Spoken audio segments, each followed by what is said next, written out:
Right, my friend. You know, there are some people who just have this, incredible impact on history, right? Some drag us into disaster, while others, they really contribute to humanity in ways we only dream about. Today, we're diving into the fascinating life of a genius who, thanks to his extraordinary efforts, actually shortened the Second World War by 2 years and, get this, saved around 14 million lives. Can you imagine that kind of impact? It's just mind-blowing. Wow. That's, massive. I mean, saving millions of lives, I can barely wrap my head around that. Whoa! So let's talk about Alan Turing, scientist, cryptologist, and a brilliant mathematician whose true value wasn't really understood during his lifetime. When you think of groundbreaking minds, Einstein often pops into the picture, right? But Turing's story deserves its own spotlight. You're right. We never hear about him enough. So what was his childhood like? Was it, typical for a genius or something? Laughs. We start with his childhood, which was pretty challenging. He was separated from his family, which I can only imagine was super tough. Turing was an introvert, shy and reserved. Yet he rose above those obstacles and went on to make incredible strides in mathematics. He was solving advanced problems even as a kid. He entered King's College at just 15 years old. Isn't that wild? Whoa, that's super early. I can barely manage my math homework now. But what happened with his friend? That sounds really sad. Now, in 1928, he met someone who would impact him significantly.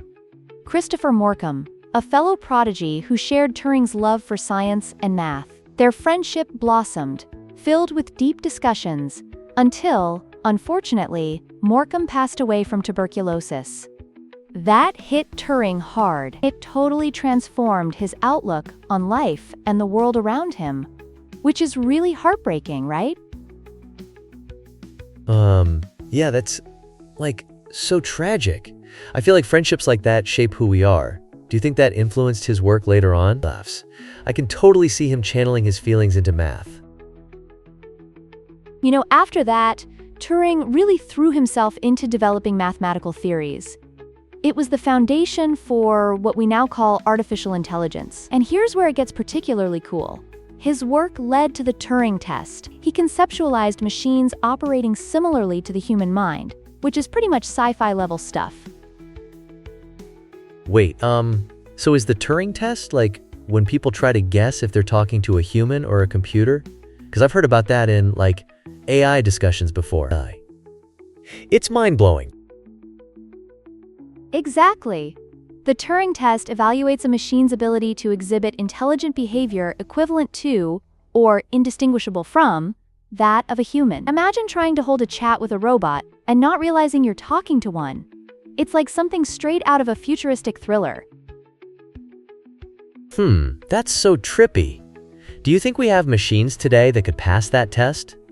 It kinda, makes you wonder about the future of AI.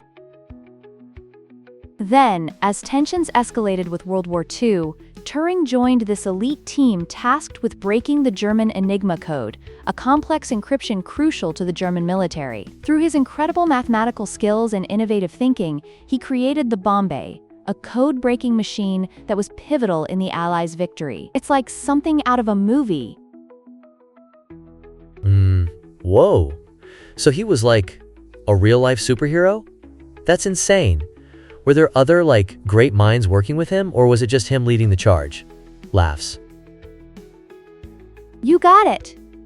It was a collaborative effort, with numerous talented individuals coming together, but Turing's innovations were definitely at the forefront. His ability to make sense of the seemingly unsolvable puzzle really changed the course of history. Wow. That's like the Avengers, but for math and codes. Laughs. So what happened after the war? How did the world react to his genius then? By 1945, folks finally started to recognize his contributions. He earned the British Empire Medal. But here's the kicker. The post-war world wasn't kind to him. Turing faced brutal consequences for being openly gay, which was criminalized at the time. Can you believe that? He was given a horrible choice: imprisonment or chemical castration. He chose the latter, which just wrecked his mental and physical well-being. That's heartbreaking.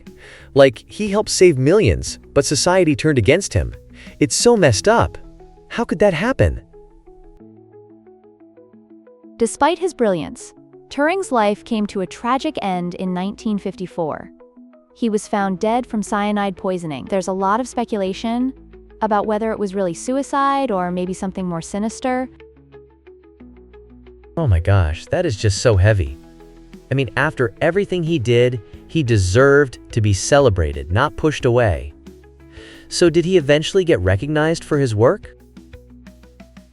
Years later, thankfully, Turing was honored posthumously.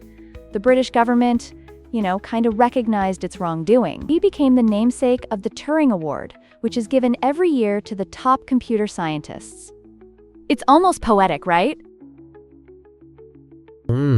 That's amazing.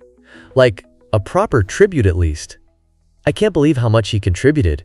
And then, to be overlooked for so long, you'd think we'd learn from that, right? Absolutely. Alan Turing's tale really exemplifies a life dedicated to knowledge and serving humanity, all while overcoming immense personal challenges. Incredible, isn't it?